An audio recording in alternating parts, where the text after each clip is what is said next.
আসসালামু আলাইকুম। Alpha agro থেকে আমি মোস্তাক বলছিলাম। আমাদের আলফা এগ্রোর যেই ফিশ প্রজেক্টটা আছে এটা আমরা ভেঙে একদম চুরমার করে ফেলতেছি।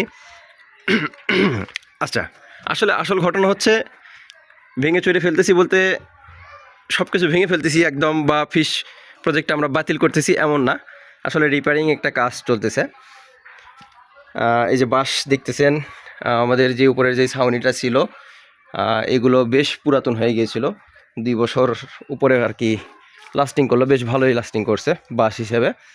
তো এগুলো আবার সব কিছু নতুন করে রিপেয়ারিং করা হচ্ছে। এই যে মাঝের এটা টানা দেওয়া হচ্ছে একটা, এই পাশ দিয়ে কিছু খামারের কিছু অংশ বর্ধিত করা হচ্ছে, এইদিকে যেটুকু ছিল এই পাশে কিছুটা বর্ধিত করা হচ্ছে কিছু জায়গা নিয়ে, আর এই পাশ দিয়ে যে এইদিকে এই বরাবর চলে যাবে এইদিকে, এই আর কি।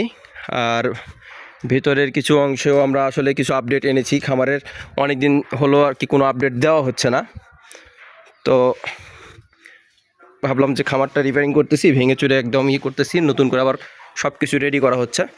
তো সেই সাথে সাথে একটা খামারের আপডেটও দিয়ে ফেলি।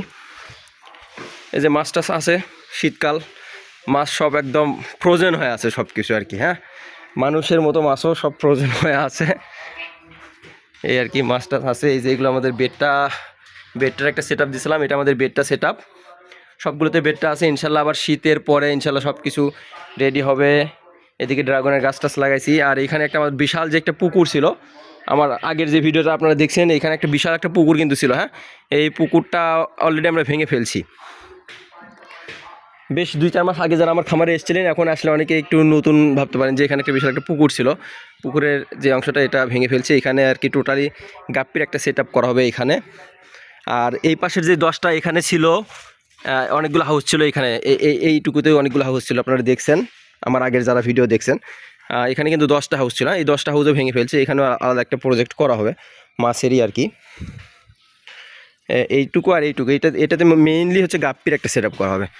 আর এই পাশে যে পলিথিনের যেই বড় বড় যেই হাউসগুলো আমার ছিল, এগুলো সেম একই অবস্থায় আছে। এগুলোতে কিছু গোলফিশ টোলফিশ ছাড়া আছে, এটাতে আছে মাছ। আর এই দিক দিয়ে এই যে এইদিকেও মাছ টাছ আছে আর কি। আর এই যে এই দিকের যে সেট আপটা আছে, এই সেট আপগুলোও হয়তো বা 2-4 মাস পরে এগুলো ভেঙে ফেলা হবে। হ্যাঁ, কারণ পলিথিনের হাউস স্বল্প খরচে হলেও কিছু সমস্যা হচ্ছে, যেমন সমস্যাগুলোর ভিতরে হাউসগুলো লিকেজ করতেছে, এটা একটা সমস্যা। আবার এই যে ফেটে যাচ্ছে, এই যে দেখেন, আমি যদি দেখাই, এই যে পলিথিন একদম পাপড়ের মতো দেখেন মুড়মুড়ো টাইপের একটা হয়ে গেছে। হ্যাঁ, এই যে 1 বছর হয়নি, পলিথিনটার বয়স 1 বছর হয়নি। তো পরে ভেবে দেখলাম আর কি এগুলো স্বল্প খরচে করা হলেও বিষয়গুলো খুব বেশি দিন লাস্টিং করতেছে না। আর এই জন্যই যে সিমেন্টের ট্যাঙ্কগুলো এই পাশে যেগুলো যেভাবে করা ছিল এভাবেই করা হবে। তো অলমোস্ট সব কিছু মিলায়ে 100+ হাউজের একটা আইডিয়া করছি, অন্তত যাতে 100টা হাউস থাকে ফার্মে। তো কাজ করতেছিলাম, এই যে এগুলোতে কাজ টাজ করতেছি, ফাঁকে একটা ভিডিও একটা করলাম, আপনাদেরকে আপডেটটা দিলাম। খুব শর্ট ভিডিও হইলো এটা, সমস্যা নেই। ইনশাল্লাহ নেক্সট টাইম কী করতেছি বা আরও কী প্ল্যান আছে এগুলো আপনাদের সাথে শেয়ার করব। তো আপাতত কাজ করতেছি, কাজ করি, পরে আবার আপনাদেরকে আপডেট জানানো হবে ইনশাল্লাহ। সকালে ভালো থাকবেন, সুস্থ থাকবেন, আলফা এগ্রোর সাথে থাকবেন। আসসালামু আলাইকুম ওয়া রাহমাতুল্লাহ।